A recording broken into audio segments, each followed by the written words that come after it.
আমি এই মুহূর্তে আছি কুড়িগ্রামের সোনামণি পাম্পে। দিন যত যাচ্ছে ততই যেন সংকট শুরু হচ্ছে। জ্বালানি তেলের সংকটে কুড়িগ্রাম জেলার মানুষ চতুর্মুখী সংকটে পড়েছে। একদিকে তেল সংকট, অন্যদিকে কৃষির উপর দারুণভাবে প্রভাব পড়েছে এই জ্বালানি তেলের সংকটে। কুড়িগ্রাম জেলা হচ্ছে কৃষি নির্ভর একটি জেলা। এই জেলার অর্থকরী ফসল ধান, পাট, আলু সহ প্রতিনিয়তই এখানে আবাদ হয়। এর উপর চলে এই জেলার মানুষ। এখানে প্রচুর পরিমাণে চরদ্বীপ সহ বিভিন্ন এলাকায় আলু আবাদ হচ্ছে। এইসব আলু সংরক্ষণের জন্য কুড়িগ্রাম জেলায় ইতিমধ্যে 5টি কোল্ড স্টোর রয়েছে। এই কোল্ড স্টোরগুলোতে জ্বালা কারেন্টের পাশাপাশি যে এখানে জেনারেটর, বড় বড় জেনারেটর রয়েছে যাতে আলুর পচন না ধরে। এই জেনারেটরগুলোতে প্রচুর পরিমাণে যা ডিজেল দরকার হয়ে থাকে এবং কোল্ড স্টোর মালিকরা আমাকে বলছেন যে বৈশ্বিক যে জ্বালানি তেলের যে সংকট, এই সংকটের ফলেই আসলে তাদের মধ্যেও এখন জ্বালানি সংকট চলছে প্রতিনিয়তই। তারা চাহিদা অনুযায়ী তাদের জেনারেটর চালানোর যে জ্বালানি তেলের দরকার এটি তারা পাচ্ছে না। তারা আমাকে বলছে যে আসলে তারা বারবার সরকারের কাছে বলছে, স্থানীয় প্রশাসনের কাছে বলছে যে তাদের যেন জ্বালানি তেলের কখনোই সংকট যদি রাখে তাহলে আলুর পচন ধরবে। কারণ এই আলু আবাদের সাথে এই জেলার প্রান্তিক কৃষকরা থেকে ব্যবসায়ীরা পর্যন্ত জড়িত রয়েছে। তারা আলু আবাদ করে এবং এই আলু কোল্ড স্টোরে রাখে।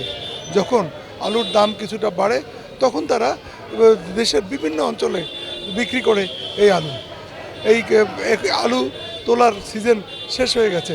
ইতিমধ্যে অধিকাংশ কৃষক তাদের আলু কোল্ড স্টোরে ঢুকিয়েছে এবং এই আলুর যে অবস্থা, প্রতিদিন কুড়িগ্রামে প্রায় 5 থেকে 6 ঘন্টা বিদ্যুৎ লোডশেডিং থাকে।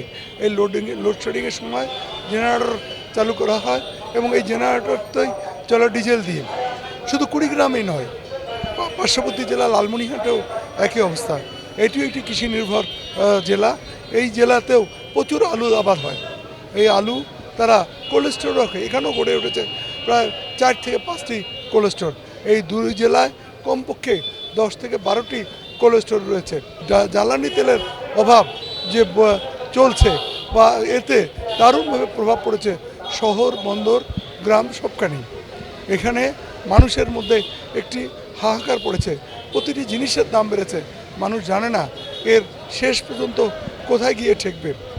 কারণ এই প্রতিটি ট্রাক, কাভার ভ্যান সহ বিভিন্ন যে মালবাহী ট্রাকগুলো আসে এগুলোর ভাড়া 5 থেকে 10,000 টাকা বেড়েছে এবং এই ভাড়ার সাথে সাথে যে জিনিসপত্রের দামের মধ্যে একটি প্রভাব পড়েছে। প্রান্তিক যে মানুষরা যে দুর্ভোগে পড়েছে তাদের এই সংকটকালীন সময় তারা প্রত্যাশা করছে যে সরকার যদি এই জেলাকে জ্বালানি তেলের কিছুটা হলেও প্রভাবমুক্ত করতে পারে তাহলেই আর আসলে ভালো হবে বলে তারা আমাকে জানিয়েছেন। তারা বলছেন সময় যত যাচ্ছে সংকট যেন আরও ঘনীভূত হচ্ছে। এই সংকট কবে কাটবে, কিভাবে সমাধান হবে এটি এখনও কেউ নিশ্চিত করে বলতে পারছে না। তবে সরকারের কাছে বারবার স্থানীয় মানুষরা অনুরোধ করছেন, কুড়িগ্রাম যেহেতু একটি দেশের প্রান্তিক জেলা, এই জেলাতে মানুষের দুর্ভোগ কমার জন্যে যে জ্বালানি তেলটি যেভাবে সরবরাহ করছে আরেকটু যদি বাড়িয়ে দেয় তাহলেই হয়তো মানুষের দুর্ভোগ কমবে।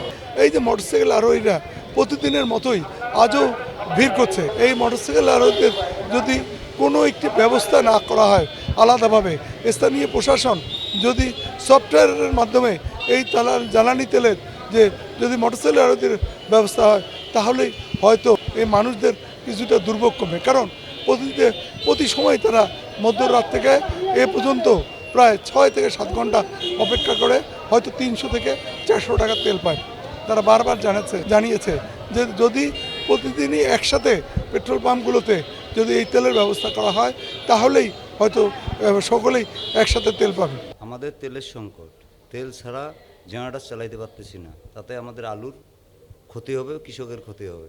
অতএব প্রতিনিয়ত বিদ্যুৎ সাপ্লাই কম পাওয়া যায়। মানে সে সাপ্লাইটা হলো বিদ্যুৎ মানে 2 ঘন্টা 3 ঘন্টা পর পর বিদ্যুৎ লোডশেডিংয়ে যাচ্ছে। এই কারণেই জেনারেটর চালাইতে হচ্ছে। আর জেনারেটর চালাইতে গেলে আমাদের তেলের দরকার, ডিজেলের দরকার। আমরা ডিজেল সঠিক মতো পাচ্ছি না। এতে আমাদের আলুর অনেক সমস্যা হতে পারে। আমাদের তেল ব্যবহার মানে যে ডিজেলটা আমি ব্যবহার করি প্রতিটা গাড়িতে, দিন গেলে আমার প্রায় অধিকাংশ দেখা যাচ্ছে যে 10 লিটার 12 লিটার 15 লিটার পর্যন্ত তেল লাগে, কিন্তু বর্তমান 6-7টা গাড়ি মিলে আমার 10-12 লিটার 15 লিটার তো দূরের কথা, আমরা 3 লিটার মাত্র তেল পাই না। দুঃখজনক বিষয়, আমি গতকালকেও 3টা গাড়ি তেল বেগর আমি তেল বেগর বাসার মধ্যে রাখছিলাম। এতে আমার পরিবারের অনেক ঘাটতি হচ্ছে, কেননা ওই গাড়ি 3টা যদি আমরা রোজ ব্যবহার করে আসতাম বা তেল দিয়ে স্টার্ট করতাম, রোডের মধ্যে চলাচল করতাম, ভাড়া মারতাম, তাহলে আমাদের ওই পয়সাটা অর্জন করে আমাদের সংসারটা দিব্যি আমি চালাইতে পারি। তবে এটাও ঠিক, স্থানীয় মানুষরা বলছে এই মোটরসাইকেল তারা এখান থেকে তেল নিয়ে যে এটি তারা একটি ব্যবসা করছে এবং তেল বিক্রি করছে, এবং অথবা অনেকে মজুত রাখছে, যে কারণে এই সংকটটা প্রতিনিয়ত চরম আকার ধারণ করছে। আসলে নানাবিধ সংকটে পড়েছে কুড়িগ্রাম জেলার মানুষ, জানে না এই সংকট তাদের কবে শেষ হবে, কিভাবে শেষ হবে। রাজু মুস্তাফিজ, 71, কুড়িগ্রাম।